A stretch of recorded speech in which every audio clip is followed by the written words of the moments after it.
अस्सलामुअलैकुम। तेलंगाना के वरंगल में आज जुमे के दिन माहौल काफी गर्म हो गया जब छत्रपति शिवाजी महाराज की मूर्ति लगाने को लेकर दो अलग अलग ग्रुप के बीच तनाव देखने को मिला। गांव के एक चौक पर शिवाजी महाराज की मूर्ति लगाने की कोशिश ने पूरे इलाके में बेचैनी पैदा कर दी और देखते ही देखते पुलिस और रेवेन्यू ऑफिशियल को मौके पर पहुंचना पड़ा। हालात को देखते हुए पूरे एरिया में सिक्योरिटी सख्त कर दी गई ताकि किसी भी तरह का झगड़ा या लॉ एंड ऑर्डर का मसला पैदा न हो। जानकारी के मुताबिक पिछले कुछ दिनों से गाँव बोलीकुंटा के लोग, दलित कम्युनिटी के लोग इस बात का विरोध कर रहे थे कि डॉक्टर बी.आर. अम्बेडकर की मूर्ति के बिल्कुल करीब छत्रपति शिवाजी महाराज की मूर्ति लगाई जाए।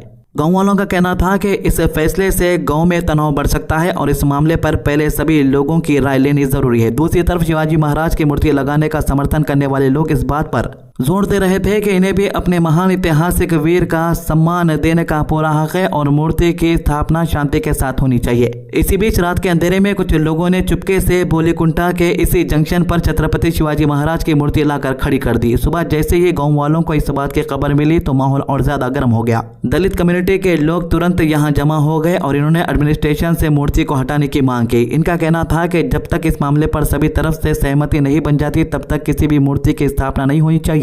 सिचुएशन को नाजुक देखते हुए पुलिस और रेवेन्यू डिपार्टमेंट के ऑफिशियल भारी पुलिस बंदोबस्त के साथ मौके पर पहुंचे। काफी देर तक दोनों तरफ के लोगों को समझाने की कोशिश की गई। आखिरकार अथॉरिटीज ने सिक्योरिटी के बीच शिवाजी महाराज की मूर्ति को यहां से हटा दिया। इस एक्शन के बाद मूर्ति लगाने के समर्थन करने वाले लोगों में नाराजगी देखने को मिली और इन्होंने एडमिनिस्ट्रेशन के फैसले पर अपनी नाराजगी जाहिर की। लॉ एंड ऑर्डर को बरकरार रखने के लिए मामुनूर पुलिस ने वरंगल डिस्ट्रिक्ट बीजेपी प्रेसिडेंट घांट रवि के साथ कुछ और बीजेपी लीडर को प्रिवेंटिव एक्शन के तहत हाउस अरेस्ट कर दिया ताकि कोई रैली या एहतजाज न हो और सिचुएशन कंट्रोल में रहे। इसके साथ ही बोलीकुंटा और आसपास के इलाकों में पुलिस की तैनाती भी बढ़ा दी गई है। हर आने जाने वाले पर नजर रखी जा रही है और अथॉरिटीज लगातार सिचुएशन को मॉनिटर कर रहे हैं। वरंगल के लोकल तहसीलदार भी मौके पर पहुंचकर दोनों ग्रुप के रिप्रेजेंटेटिव्स के साथ अलग अलग बैठक कर रहे हैं। एडमिनिस्ट्रेशन की कोशिश है कि बातचीत के जरिए इस तनाव को खत्म किया जाए और किसी भी तरह के फसाद या टकराव की नौबत न आए। ऑफिशियल का कहना है कि कानून के मुताबिक और सभी कम्युनिटीज की राय को ध्यान में रखते हुए आगे का फैसला लिया जाएगा। फिलहाल बोलीकुंटा गांव में पुलिस का सख्त पहरा लगा हुआ है और अथॉरिटीज हर छोटी बड़ी एक्टिविटीज पर नजर बनाए हुए हैं। दोनों तरफ के लोग अपनी अपनी बात पर कायम है, लेकिन एडमिनिस्ट्रेशन का जोर इसी बात पर है कि शांति और अमन बरकरार रहे। आने वाले दिनों में बातचीत और ऑफिशियल फैसलों के बाद ही यह साफ होगा कि मूर्ति स्थापना का मामला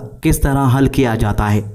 इसके अलावा हैदराबाद से एक बड़ी खबर सामने आ रही है जहां तेलंगाना के ईगल फोर्स ने एक और बड़े नारकोटिक्स ऑपरेशन को अंजाम देते हुए गांजा स्मगलिंग रॉकेट पर जोरदार वार किया है। पुलिस ने NH-65 यानी विजयवाड़ा से मुंबई जाने वाले नेशनल हाईवे पर एक लॉरी कंटेनर को रोककर तलाशी ली और इसके अंदर बने एक सीक्रेट कंपार्टमेंट से लगभग 237 किलो गांजा बरामद किया। पुलिस के मुताबिक इस गांजे की बाजार में कीमत तकरीबन 1 करोड़ 18 लाख रुपए बताई जा रही। इस ऑपरेशन के दौरान 2 आरोपियों को भी गिरफ्तार किया गया जो ओडिशा से महाराष्ट्र तक हैदराबाद के रास्ते गांजा पहुंचाने का काम कर रहे थे।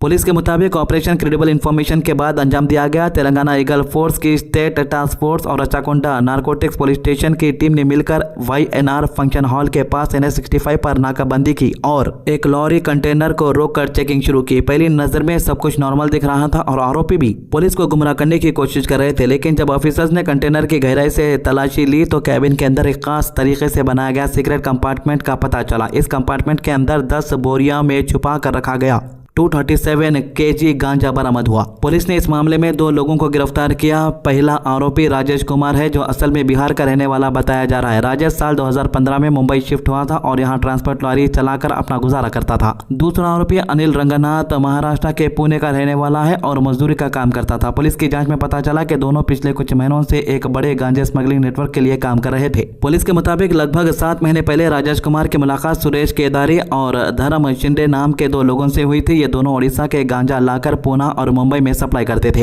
इसी दौरान राजेश ने इन्हें बताया कि ये एक सेकेंड हैंड लॉरी कंटेनर खरीदना चाहता है, लेकिन इसके पास पैसे कम है। इस पर सुरेश और धर्म ने इसकी मदद करने का वादा भी किया। बदले में इससे गांजा ट्रांसपोर्ट करने को कहा। राजेश ने इस बात के लिए हाँ कर दी। इसके बाद लगातार 4 महीने पहले राजेश कुमार ने एक सेकेंड हैंड लॉरी कंटेनर खरीदा। जब पैसे की कमी पड़ी तो सुरेश केदारी और धर्म शिंदे ने इसे 3 लाख रुपए दिए ताकि ये लॉरी खरीद सके और इसके लिए स्मगलिंग का काम जारी रखे। पुलिस ने बताया कि दूसरा आरोपी अनिल रंगनाथ पिछले 2 सालों से सुरेश और धर्म के साथ काम कर रहा है और ओडिशा से पुणे तक गांजा पहुंचाने में मदद करता था। दोनों का काम था गाड़ी के अंदर गांजे को एक जगह से दूसरी जगह सुरक्षित तरीके से पहुंचाना और पुलिस की नजरों से बचकर निकलना।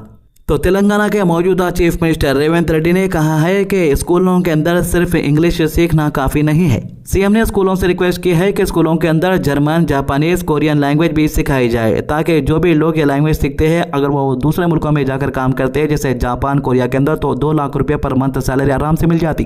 खैर, तेलंगाना के चीफ मिनिस्टर को पता नहीं होगा कि हैदराबाद के अंदर क्या हो रहा है। एक टीचर गलती से कलमा पढ़ के आओ बोल के लिख दिए गलती से तो इतना बड़ा हंगामा हो गया अगर पूरे हैदराबाद के अंदर। भाई अरबिक भी जो है एक लैंग्वेज है, उर्दू भी एक लैंग्वेज है, तेलुगु भी एक लैंग्वेज है। अगर कोई बच्चे इसको सीखते हैं तो इसमें कोई गलत बात नहीं है, लेकिन कुछ लोग इसे गलत समझ रहे।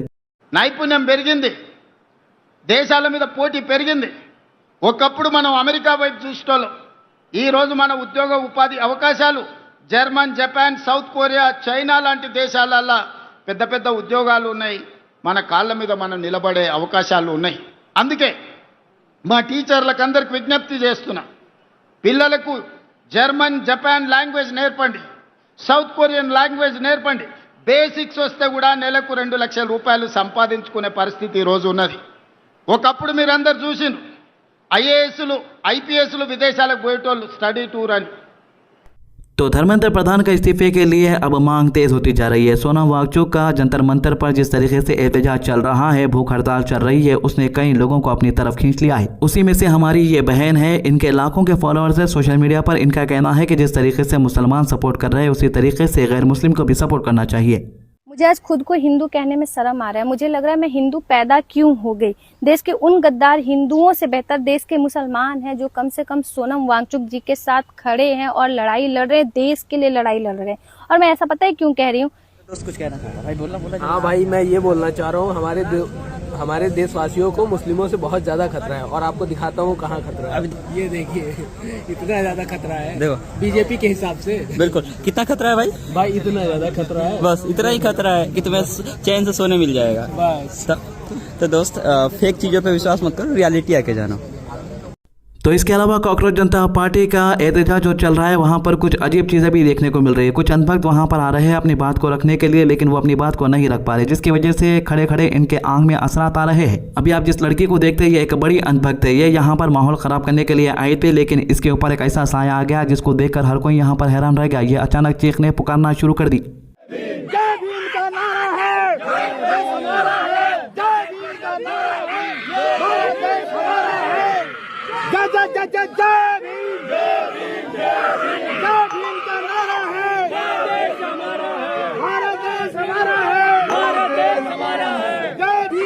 तो इसकी अजीब हरकतें देख के पुलिस वाले पकड़ लेके चले गए और उससे पूछताछ शुरू करे कि आखिर ये कौन है, कहां पर से आई, यहां पर आकर ये क्या करना चाह रही थी। तो ये 3 मामलों के अभी तक की अपडेट। हमारे चैनल को सब्सक्राइब कीजिए, वीडियोस को ज़्यादा से ज़्यादा लोगों तक शेयर कीजिए, नमाज की पाबंदी कीजिए, कुरान की तिलावत कीजिए और दुआ में याद रखिए। अल्लाह हाफिज़।